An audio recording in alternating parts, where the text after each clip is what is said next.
আজকে আজকে আমি একটা বিহিত করেই ছাড়বো। যাচ্ছি উকিলের কাছে আমি, হয় ইস্পার নয় উস্পার বলে দিলাম।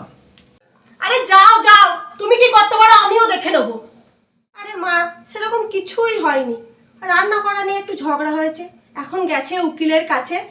উকিল বাবুর কাছে নাকি ডিভোর্স অ্যাপ্লাই করবে। ওই তোমার জামাই এলো।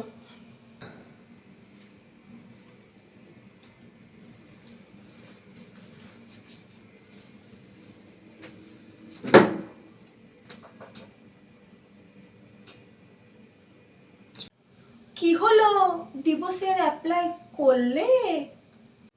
না, উকিল বাবু নিজেই বাসন মাজছে, বলেছে কাপড় কাচতে এখন 2 ঘন্টা সময় লাগবে, তারপরে কথা বলবে।